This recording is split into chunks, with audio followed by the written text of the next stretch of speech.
우리 함께 옆 사람과 인사합니다. 사랑하고 축복합니다. 사랑하고 축복합니다.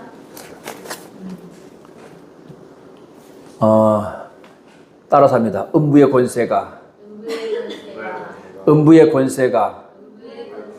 이기지 못하는 교회. 아멘. 이게 우리 2026년도 동산교회 실천표어입니다. 음부의 권세가 이기지 못하는 교회. 그래서 오늘 말씀은 예수님의 우리 5대 사역에 대해서 함께 말씀을 나누려고 합니다. 우리 한때는 교회들 가운데 이런 표어들이 있었어요. 초대교회로 돌아가자. 왜 초대교회로 돌아가느냐? 즉 다시 말하면 교회의 본질을 찾아서 다시 초대교회에 가서 우리가 교회의 본질에 집중하자. 그런 의미입니다. 그래서 우리가 초대교회의 사도들의 사역을 배우자. 초대교회에서 했던 사역을 우리가 그대로 하자 하는 이제 그런 의미도 있습니다. 그래서 우리는 한 단계 더 나가서, 자, 여러분, 그 초대교회의 12사도들이 누구에게 배웠죠? 예수님께 배웠잖아요. 그렇죠? 그러니까 그 스승인 예수님께 가서 우리가 예수님의 사역을 우리가 함께 배워보자. 예수님은 3년 6개월 동안 어떻게 이 땅에서 복음의 사역을 했는지, 어떻게 사역을 했는지 그 사역을 우리가 들어가서 다시 한번 예수님의 사역을 한번 배워보자 하는 그런 의미를 가지고 우리가 예수님의 5대 사역을 함께 말씀을 나눌 텐데요. 예수님의 5대 사역은 오늘 하루로 끝나는 것이 아니고 수시로, 때때로 생각날 때마다, 기회가 될 때마다 여러분들에게 예수님의 5대 사역을 함께 나누려고 합니다. 우리 처음에 우리가 외웠던 것처럼 함께 말씀을 나눴었는데요. 음부의 권세가 이기지 못하는 교회.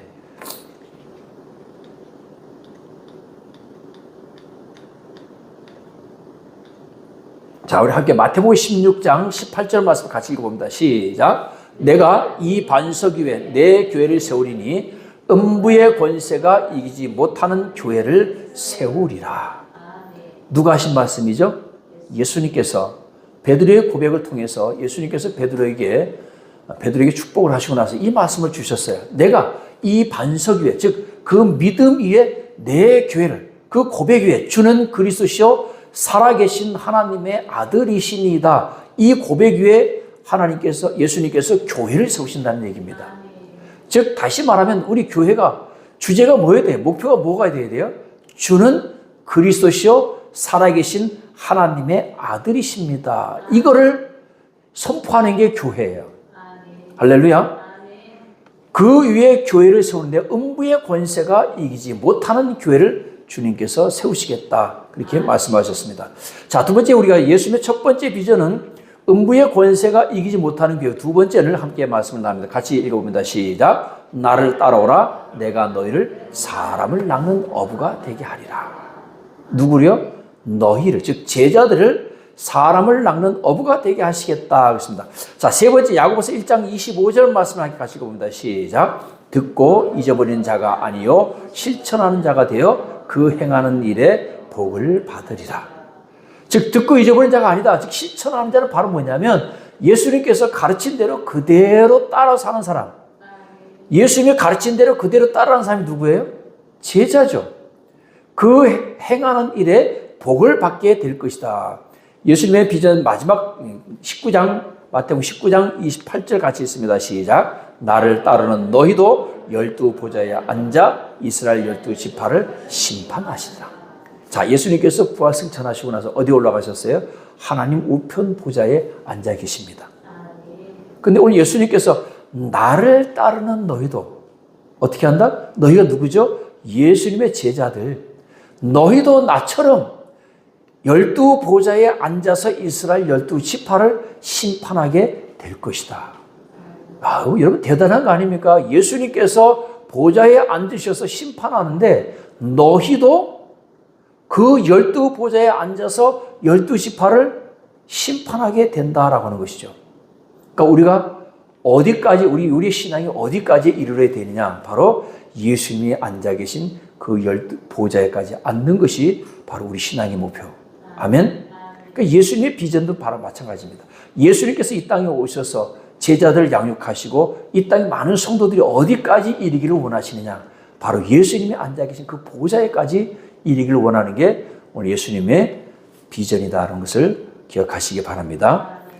자, 첫 번째 우리가 예수님의 5대 사역을 함께 말씀을 나눌 텐데 첫 번째 예수님의 사역은 바로 뭐냐면 마태복음 10장 1절 말씀 같이 읽어봅니다. 시작. 예수께서 그 12 제자를 부르사 더러운 귀신을 쫓아내며 모든 병과 모든 약한 것을 고치는 권능을 주시니라. 아멘.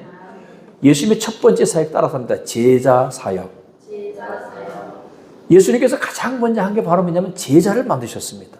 제자를 두셨어요. 그래서 12 제자를 부르셨습니다. 그 12 제자를 부르셔서 더러운 귀신을 쫓아내고 병과 모든 약한 것을 고치는 권능을 주셨다 했습니다.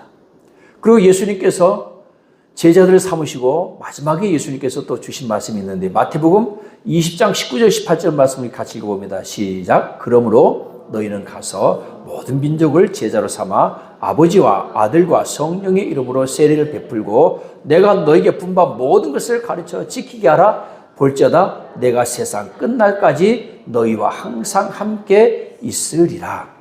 너희는 가서 뭐 하라고요? 제자 삼으라.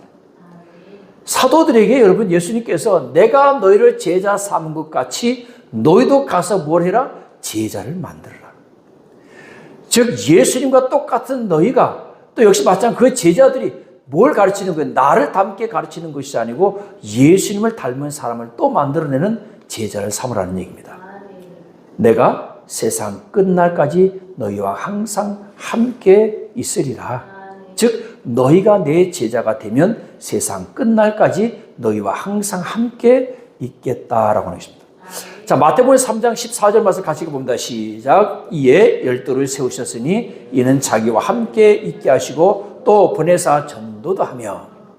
자, 두 가지 목적이 있죠. 예수님께서 12를 세우셨는데 첫 번째가 뭐라고요? 자기와 함께 있게 하시고. 즉 다시 말하면 이제 예수님의 제자들은 예수님과 같이 먹고 자고 예수님이 가시면 가고 예수님께서 멈추면 멈추고 이런 것들을 함께 하는 거예요. 또 하나는 보내사 전도도 하며 그 두 가지 목적이죠. 예수님과 함께 하기 위해서 그리고 전도하기 위해서 예수님께서 제자들 삼아 주셨다는 얘기입니다. 그러니까 제자는 스승과 늘 함께하고 스승의 것을 배우고 스승의 말에 복종하고 스승과 끝까지 함께 가는 자가 누구다? 제자다. 그래서 예수님께서 가장 먼저 하신 게 뭐냐? 제자 12를 세워서 언제까지 가죠? 3년 6개월 동안 예수님 십자가 죽을 때까지 죽고 나서까지도 예수님께서 이제 끝났어. 너희와 나는 이제 분리야. 분리된 게 아니고 내가 세상 끝날까지 너희와 항상 함께 있을 것이다. 또 요한복음의 말씀에 보면 예수님께서 하늘로 올라가시지만 내가 보혜사 성령을 너에게 보내주겠다. 그래서 성령으로 하여금 세상 끝까지 제자들과 함께 하겠다는 그런 말씀하셨습니다. 그러니까 예수님의 첫 번째 사역은 뭐냐? 제자 삼는 거예요. 자, 두 번째 예수님의 사역은 따라갑니다. 귀신 쫓고 병 고치는 사역. 우리가 이거 갖다가 치유 사역이다. 그렇게 얘기합니다. 여러분 우리 복음서에 보면 예수님의 사역에 많은 우리가 크게 두 가지로 나누면 병 고치고 말씀 전하는 거예요. 그렇죠? 거의 대부분이죠. 사역 때 보면 거의 대부분이 병 고치고 뭐하고 그리고 말씀을 전하는 사역입니다. 그래서 귀신 쫓고 병 고치는 사역이 예수님께서 치유 사역 하셨는데 치유 사역이 사실은 목적이 아닌 거예요. 치유 사역이 목적이 아니고 제자를 삼는 것이 목적인데 이 치유 사역은 뭐냐? 많은 사람들이 몰려오는데 어떤 사람들이 몰려와요? 아픈 사람들이 몰려오는 거예요. 근데 처음부터 이 아픈 사람들이 예수님께 와서 병 고쳐달라고 한 것이 아닙니다. 예수님께서 보시니까 너무 불쌍한 거예요. 그러니까 병을 고쳐주신 거예요. 와서 예수님 말씀을 듣게 나온 사람들 가운데 환자들이 너무 많으니까 귀신 들린 사람들이 있으니까 고쳐주신 거예요. 이것이 뭐가 돼? 소문이 나는 거예요. 소문이 나니까 어떻게 돼요? 사람들이 더 많이 몰려오는 거예요.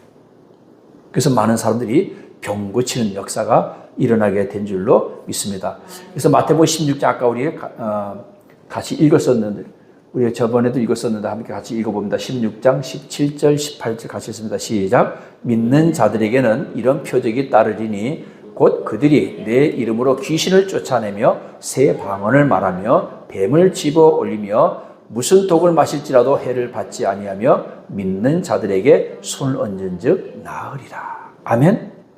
믿는 자들에게는 이런 표적이 따르게 된다는 겁니다. 귀신 쫓아내고 새 방을 놓고 뱀을 집어 올리고 무슨 독을 마시자도 해를 받지 않고 병든 자에게 술을 얻는즉 나으리라. 즉 누구에게 아무에게나 이런 일이 일어나는 게 아니고 믿는 자들 즉 제자들에게 이런 일이 나타난다는 것입니다. 자, 주님의 제자에게는 왜 이런 역사가 일어날까요? 마가복음 16장 20절 말씀 같이 했습니다. 시작. 제자들이 나가 두루 전파할세 주께서 함께 역사하사 그 따르는 표적으로 말씀을 확실히 증언하시니라. 아멘. 주께서 함께 하시기니까 이런 역사들이 일어나게 되는 줄로 믿습니다. 제자된 우리와 주님이 함께 역사하신다는 겁니다. 그래서 그것이 뭐가 되는 거예요? 그래서 표적이 더 많이 나타나고 병 고침의 역사가 더 많이 나타난다는 것입니다. 실제로 제자들이 나중에 성령 받고 나서 그들에게서 예수님께서 나타났던 그 역사가 그대로 동일하게 일어나게 된 줄로 믿으시기 바랍니다.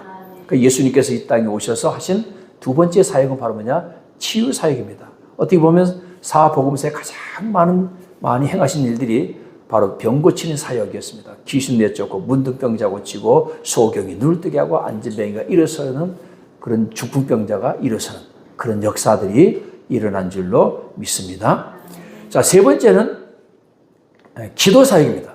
우리 마태복음 26장 40절 말씀을 같이 읽어봅니다. 시작. 제자들에게 오사 그 자는 것을 보시고 베드로에게 말씀하시되 너희가 나와 함께 한 시간도 이렇게 깨어 있을 수 없더냐. 시험에 들지 말고 깨어 기도하라. 마음에는 원료되 육신이 약하도다 하시고 예수님께서 마지막 날 십자가를 지시기 전에 겟세마네 동산에서 기도할 때 야고보와 요한과 베드로와 야고보와 요한을 데리고 겟세마네 동산 올라가서 기도하면서 너희가 여기서 잠시 나와 함께 깨어 있어 기도해달라. 근데 제자들은 여러분 예수님께서 왜 이렇게 간절하게 기도하시는지 그 의미를 모르는 거예요. 그러니까 그냥 졸리니까 자는 거죠. 그러니까 예수님께서 너희가 나와 함께 한 시간도 이렇게 깨어 있을 수 없더냐. 시험에 들지 않게 깨어 있어 기도하라. 자, 여러분 시험에 들지 않는 최소한의 기도가 몇 시간이라고요? 1시간. 자, 그런데 여러분 1시간 기도로 그게 가능할까요? 마가복음 9장에 보면 예수님께서 베드로와 야고보와 요한을 데리고 우리가 잘 아는 그 변화산상에 올라가셨습니다. 그 변화산상에 올라가셔서 기도하는 동안에 그 밑에 9명의 제자들과 많은 사람들의 무리들이 거기에 모여 있었는데 그때 마침 말 못하게 귀신 들린 아이를 데리고 어떤 아버지가 와서 제자들에게 고쳐달라 했습니다. 그런데 제자들이 아무리 기도해도 안 되는 거예요. 전엔 됐는데 전에 나가서 귀신 내쫓고 병 고치고 이런 역사들이 일어났는데 오늘은 귀신이 안 나가는 거예요. 그러니까 이제 막 서로가 이제 변론하고 막 이런 가운데 예수님께서 오셔서 너희가 지금 무엇을 변론하느냐 했더니 제자들이 얘기합니다. 이렇게 귀신 들여서 말 못하는 아이를 데리고 왔는데 우리가 쫓으려고 했는데 안 됐다. 그러니까 예수님께서 책망하시고 그 귀신 들린 아이를 고쳐주었습니다. 예수님께서 한마디 하니까 그냥 귀신이 떠나갔어요. 그래서 제자들이 조용히 물었습니다. 왜 조용히 물었을까요? 창피하니까 조용히 물었습니다. 왜 우리에게는 이런 역사가 일어나지 않았죠? 왜 우리가 했을 때는 귀신이 안 나갔죠? 예수님께서 뭐라고 말씀하셨어요? 같이 함께 읽어봅니다. 마가복음 9장 29절 시작. 이르시되 기도 외에 다른 것으로는 이런 종류가 나갈 수 없느니라 하시니라. 아멘. 자, 여러분 예수님께서도 기도 외에는 이런 종류가 나갈 수 없느니라. 너희하고 나하고 똑같으냐? 나는 하나님의 아들 메시아 그리스도야. 그러니까 나는 되지만 너희는 안 돼. 그렇게 말씀하신 것이 아니고요. 역시 예수님도 뭐예요? 기도해서 그런 능력을 입었다는 거죠. 여러분 예수님께서 사역을 하시기 전에 세례 요한에게 세례를 받으시고 가장 먼저 한 게 뭐예요? 광야로 나가셔서 40일 금식 기도하신 거예요. 예수님께서도 40일 금식 기도하고 능력 받아서 사역하시는 거예요. 그런데 그 능력이 끝까지 가시는 게 아닌가 봐요. 끝까지 가는 게 아닌가 봐요. 예수님께서는 수시로 틈을 내서 뭐하러 가셨어요? 산에? 기도하러 가셨어요. 사실 변화산성에 올라간 건 왜 올라간 거예요? 기도하러 가신 거예요. 기도하러 가신 겁니다. 기도하러 가셔서 그때 엘리야와 모세를 만나서 앞으로 되어질 일들에 대해서 의논했다 그랬잖아요. 이게 뭐하러 간 거예요? 기도하러 간 거예요. 여러분 예수님께서도 40일 금식하시고서 역사를 능력을 행하셨고 그리고 또 역시 수시로 하나님 앞에 기도했습니다. 예수님 자신이 기도했기 때문에 다시 말해 이거에 나도 기도하니까 그런 능력이 나타나는 거야. 그러니까 기도 외에 따라서 하면 기도 외에 다른 방법이 없어. 아멘. 자, 누가복음 24장 49절. 죄송합니다. 누가복음 9장 19절. 누가복음 24장 49절 보면 너희는 위로부터 능력을 입힐 때까지 이 성에 머무르라 하시니라. 즉 다시 말하면 능력 받기 전에는 꼼짝하지 말고 그냥 여기서 뭐만 하라? 기도하라는 얘기입니다. 그리고 능력 받은 후에 그때서 사역을 나가라는 얘기입니다. 그래서 사도행전 1장 8절 말씀을 같이 한번 읽어봅니다. 시작. 오직 너희에게 성령이 임하시면 너희가 권능을 받고 예루살렘과 유대와 사마리아 땅끝까지 이르러 뭐하라? 내 증인이 되리라. 즉 성령이 임해서 너희가 권능을 받으면 그때에서 뭐하라는 거예요? 예루살렘과 온 유대와 사마리아 땅끝까지 이르러서 뭐하라? 증인이 되는, 예수님의 증인이 되라는 겁니다. 이렇게 기도해서 능력 받고 나가서 전도하면 어떤 일이 일어납니까? 사도행전 5장 12절 말씀 같이 읽어봅니다. 시작. 사도들의 손을 통하여 민간의 표적과 기사가 많이 일어나매 믿고 주께로 나오는 자가 더 많으니 남자의 큰 무리더라. 이렇게 사도들이 능력 받고 나가서 복음을 전하니까 복음을 전하는 뿐만 아니라 사도들의 손을 통하여 민간에 뭐가 많이 나타났어요? 표적과 기사가 많이 일어나매 그들에게 복음을 전하는 능력도 있었지만 이런 표적과 기사가 많이 일어나니까 무슨 일이 일어났어요? 믿고 주께로 나오는 자가 더 많으니 남녀의 큰 무리더라. 할렐루야. 예수님께서 세 번째로 기도 사역을 말씀하셨습니다. 기도 외에는 다른 것은 이런 종류가 나갈 수 없다. 따라서입니다. 기도가 답이다. 아멘. 현수막 꼭대기 있잖아요. 기도가 뭐다? 답이다. 기도가 답입니다. 자, 네 번째 사역입니다. 자, 이렇게 해서 많은 양떼들이 몰려왔어요. 우리 같이 읽어봅니다. 시작. 내 양을 먹이라, 내 양을 치라, 내 양을 먹이라. 예수님께서 베드로에게 물어봅니다. 내가 이 사람들보다 나를 더 사랑하느냐 물어보셨어요. 주님, 그러합니다. 내가 주님을 사랑하는 줄 주님께서 아십니다. 내 양을 먹이라. 또 물어봅니다. 요한의 아들 시몬아, 내가 나를 사랑하느냐 하시니 이르되 주님, 그러하나이다. 내가 주님을 사랑하는 줄 주님께서 아십니다. 그럼 내 양을 치라. 또 세 번째 물어봅니다. 요한의 아들 시몬아, 내가 나를 사랑하느냐 하시니 주께서 세 번째 내가 나를 사랑하느냐 하심으로 베드로가 근심하여 이르되 주님 모든 것을 아시오매 내가 주님을 사랑하는 줄 주님께서 아시나이다. 예수께서 이르시되 내 양을 먹이라. 자, 여러분, 내 양을 먹이라는 것은 무엇을 말하는 걸까요? 오늘 여러분들 오셨으니까 점심때 맛있는 거 해 먹이라. 그런 말씀일까요?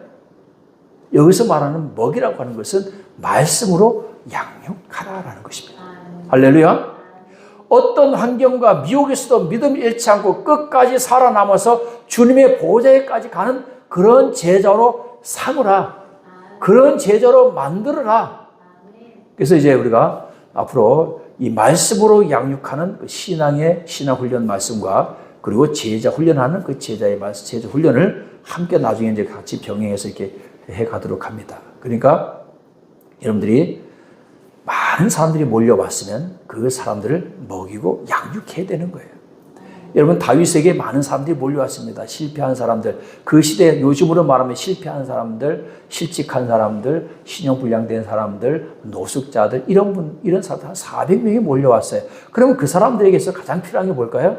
먹이는 거예요. 그럼 여러분, 다윗이 그냥 양식만 먹였을까요? 저는 그렇게 보지 않습니다. 다윗이 그냥 배불리기만 하지 않고 그들을 뭐해서 양육을 했습니다. 그래서 나중에 그 사람들이 뭐가 돼요? 다윗이 왕이 되었을 때에 그 사람들이 다윗의 나라의 요직에 다 올라가게 됩니다. 그 요직에 올라가기 위해서 뭘 해야 돼요? 배워야 되는 거예요. 모르는 사람들, 아무것도 모르는 사람들 갖다 세울 수는 없잖아. 그러니까 10년 동안 다윗은 그 몰려온 사람들을 그냥 밥만 먹이고 군사훈련만 시킨 것이 아니라 나중에 하나님 나라, 하나님께서 나라를 세우셨을 때 그들이 중요한 요직으로 세울 수 있게끔 양육을 한 거예요. 마찬가지입니다. 우리가 전도해서 사람을 많이 모으는 것 중요하지만 더 중요한 것은 그들을 잘 양육해서 예수님의 제자로 만들어서 처음에 말씀드렸던 것처럼 예수님의 비전이 뭐라고요? 너희도 나와 같이 12보좌에 앉아서 이스라엘 12지파를 심판하는 그 자리에까지 올리는 게 바로 목적인 줄로 믿으시기 바랍니다. 그래서 마지막 5번째 사역이 바로 뭐냐? 보좌 사역입니다. 마태복음 19장 28절 같이 읽어봅니다. 시작. 예수께서 이르시되 내가 진실로 너희에게 이르노니 세상이 새롭게 되어 인자가 자기 영광의 보좌에 앉을 때에 나를 따르는 너희도 12보좌에 앉아 이스라엘 12지파를 심판하리라. 아멘. 나처럼 나와 함께 나와 같이 너희도 12보좌에 너희도 앉는 것. 그러니까 우리의 신앙이 어디까지 가야 되느냐? 예수님의 보좌에 앉을 수 있는 데까지 우리의 신앙이 자라나야 된다는 것을 깨닫기를 주의 이름으로 축원드립니다. 그렇게 하기 위해서는요, 말씀으로 양육받아야 되고 신앙 훈련을 받아야 돼요. 그렇게 해야만이 그 자리에 올라갈 수가 있게 되는 것입니다. 자, 요한복음 1장 12절 말씀 보면 영접하는 자 곧 그 이름을 믿는 자들에게는 하나님의 자녀가 되는 권세를 주셨다 그랬습니다. 우리가 예수 그리스도의 이름을 믿음으로 말미암아 뭐가 됐어요? 하나님의 자녀가 됐습니다. 할렐루야. 여러분 하나님의 자녀가 된 것을 믿습니까? 자, 예수님을 영접하면 하나님의 자녀가 되고 자녀가 되면 뭐가 되냐? 상속자가 됩니다. 할렐루야. 자, 상속자가 되는데 로마서 8장 17절 말씀 같이 읽어봅니다. 시작. 자녀이면 또한 상속자 곧 하나님의 상속자요 그리스도와 함께한 상속자니 우리가 그와 함께 영광을 받기 위하여 고난도 함께 받아야 할 것임이니라. 아멘. 자, 자녀이면 또한 뭐라고요? 상속자. 하나님의 상속자라는 거예요. 자, 그럼 여러분 이미 상속자가 계시죠? 누구예요? 예수님. 예수님 하나님의 아들이니까. 그러니까 뭐라 그래요? 그리스도와 함께한 상속자라는 거예요. 이제 어떻게 보면 이런 말씀 드리면 뭐하지만 예수님과 우리가 뭐가 된 거예요? 형제가 된 거예요. 같은 상속자니까. 우리도 하나님의 자녀가 되었으니까. 우리가 그와 함께 영광을 받기 위해 모두 함께 받아야 된다? 고난도 함께 받아야 될 것이다. 예수님께서 고난 받으셨잖아요. 예수님께서 받으신 그 고난을 너희도 받게 될 거다. 왜? 너희도 하나님의 자녀가 됐고 상속자가 되었으니까 너희가 하나님의 상속자가 되는 것이 그냥 되는 게 아니라는 얘기죠. 자녀가 되어야 된다는 거예요. 고난을 이겨야 보좌에 함께 앉게 되는 것입니다. 예수님께서는 그 하나님 우편 보좌에 앉기 위해서 어떤 희생을 치르셨어요? 우리를 위해서 십자가 위에 죽으셨잖아요. 그러니까 우리도 십자가 위에 죽어야 된다. 하나님의 세상을 이처럼 사랑하사 독생자를 주셨으니 이는 저를 믿는 자마다 멸망치 않고 영생을 얻게 하려 하십니다. 요한일서 3장 16절 말씀도 읽어드렸잖아요. 예수님께서 우리를 위해서 십자가에 못 박혀 죽으셨듯이 우리도 형제를 위해서 죽는 것이 마땅하니라. 할렐루야. 이것이 사랑이라는 거예요. 그러니까 예수님께서도 고난을 당하셨기 때문에 우리도 역시 똑같이 동일하게 고난을 받는다는 것입니다. 그래서 우리가 보좌에 앉기 위해서 이겨야 하는 것들인데 첫 번째 누가복음 9장 23절 말씀 보면 나를 따라오려거든 자기를 부인하고 날마다 자기 십자가를 지고 뭐하라? 자기 십자가를 지고 나를 따를 것이니라. 아멘. 또 마태복음 19장 20절 보면 나를 따르는 너희도 12보좌에 앉아 이스라엘 12지파를 심판하리라. 즉 우리가 주님을 따라가기 위해서는 주님의 제자가 되기 위해서 자기를 부인하고 자기 십자가를 지고 예수님을 따라가는 겁니다. 즉 내가 예수님을 따라가는 데 있어서 장애 요소들이 있어요. 저 장가 갔기 때문에 안 돼요. 저 밭이 샀기 때문에 안 돼요. 저 뭐 때문에 안 돼요. 이 때문에가 우리가 예수님을 따라가는 데 있어서 방해 요소가 된다는 것입니다. 이거를 다 버리고 주님을 따라가는 저와 여러분 되시기를 주의 이름으로 축원드립니다. 자, 그러면 보좌에 앉으려면 그 보좌에 앉으면 우리가 또 뭘 해야 되냐? 면류관을 써야 됩니다. 그 자리에 맞는 면류관을 써야 되는데 데살로니가전서 2장 19절 말씀 우리 같이 읽어봅니다. 시작. 면류관이 무엇이냐? 그가 강림하실 때 우리 예수 앞에 너희가 아니냐. 즉 면류관이 뭐냐면 제자가 면류관이라는 거예요.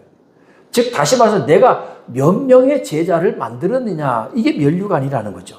여러분 세상에서도 그런 얘기죠. 나는 내 제자야 라고. 내 제자. 그냥 우리는 그냥 내가 가르쳤다고 해서 그냥 제자라고 하는데, 한 교수가 여러분 만약에 한 명, 1년에 60명씩 제자를 졸업시키면 10년이면 600명이 되는 거죠. 그러면 그분의 제자가 600명인 거예요. 그럼 물어봤을 때 교수님 제자가 몇 명이 됩니까? 내가 10년 동안 매년 60명씩 배출했으니까 한 600명은 될 겁니다. 이걸 말하는 거거든요. 그럼 우리가 예수님께서 너 그러면 몇 명의 제자를 만들었느냐라고 했을 때 저 3명입니다. 그러면 그게 바로 뭐라는 거예요? 면류관이라는 거예요. 너는 몇 명이냐? 저는 30명입니다. 와, 이게 면류관인 거예요. 너는 300명입니다. 이야, 너는 3,000명입니다. 저는 3,000명의 제자를 만들었습니다. 막 모든 사람들이 다 환호성을 지르겠죠. 이게 바로 면류관입니다. 여러분 이 세상에서 어떤 성취한 그것이 사람의 면류관이 되잖아요. 그렇죠? 어떤 관직에 올라간다든지 아니면 어떤 부를 누린다든지 이것이 뭐가 되냐? 그 사람의 면류관이 되는 거죠. 그 사람들은 그 면류관을 보고 뭐라 그래? 와, 그러죠. 야, 너 정말 너 자수성가해야 돼. 즉 빈 털털이었는데 맨몸으로 맨손으로 너 해서 야, 그런 큰 기업을 이뤘어? 이게 그 사람의 면류관이죠. 마찬가지입니다. 우리는 제자를 몇 명 삼았느냐, 이게 면류관인 거예요. 저요 세상에 있을 때 제가 교회를 3,000평의 교회를 세웠습니다. 이것도 면류관이지만 하나님께서 가장 크게 쳐주는 면류관이 바로 뭐냐? 흔히 말하는 금메달, 은메달, 동메달 이렇게 얘기할 때 바로 금메달이 되는 거예요. 상으로 말하면 대상이 되는 겁니다. 뭐 하는 게? 전도에서 제자로 삼는 것. 그래서 전도의 상이 가장 크다고 그랬습니다. 왜냐? 죽을 사람을 살린 거기 때문에.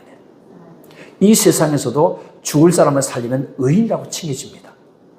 오늘 사랑하는 여러분, 내가 전도하는 거 그냥 사람 하나 끌어오는 게 아니에요. 뭐 하는 거예요? 지옥 갈 영혼, 한 영혼 구해내는 거예요. 여러분 그것보다 더 큰 상급이 어디 있습니까?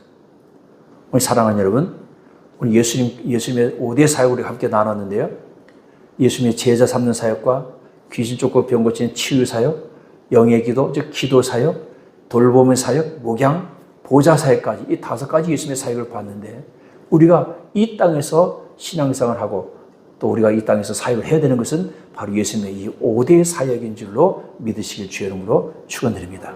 그래서 우리 동산교회도 앞으로 이 사역에 집중해서 예수님께서 하셨던 그 사역을 우리도 똑같이 동일하게 해 나가는 것입니다. 예수님도요, 이 사역을 완성하기 위해서 몇 년 걸렸냐? 3년 6개월이 걸린 거예요. 하루아침에 되는 것이 아니고 예수님도 3년 6개월 동안 3년 6개월 동안 열심히 제자 훈련했는데 제자들이 어떻게 했어요? 마지막에 예수님 십자가 질 때 다 도망갔죠. 결국은 그들이 기도하면서 성령 받고 나니까 다시 예수님 온전한 제자가 되었다라는 것입니다. 우리가 열심히 배우고 익히는 것도 중요하지만 더 중요한 것은 기도해서 우리가 성령 받는 것도 중요하다는 사실을 깨닫기를 주의 이름으로 축원드립니다. 오늘 결론의 말씀을 드립니다. 사랑하는 여러분, 2026년에는 먼저 여러분들이 예수님의 제자가 되시기를 주의 이름으로 축원드립니다. 예수님께서 하셨던 이 5대 사역을 우리가 동일하게 내가 본받으려고 하고 내가 그대로 하려고 하면 내가 제자가 되는 줄로 믿으시기 바랍니다. 예수님의 이 5대 사역이 여러분 축복의 통로인 줄로 믿으시기를 주의 이름으로 축원드립니다. 예수님의 이 5대 사역을 그대로 실천하는 사람들이 누구예요? 사도들입니다. 사도행전에 보면 예수님의 사도들이 바로 이 5가지 사역을 그대로 했어요. 제자 삼고 귀신 쫓고 병 고치고 기도 사역하고 돌보는 사역하고 보좌 사역하고 이 모든 사역을 제자들이 다 그대로 했습니다. 우리가 초대교회로 돌아간다면 제자들의 사역뿐만 아니라 제자들이 보고 배운 그 예수님에게서 그 모든 사역을 우리가 다 동일하게 행해야 될 줄로 믿습니다. 여러분도 2026년대는 이 사역을 통해서 하나님의 큰 은혜 축복받는 저와 여러분 되시길 주의 이름으로 축원드립니다. 기도합니다.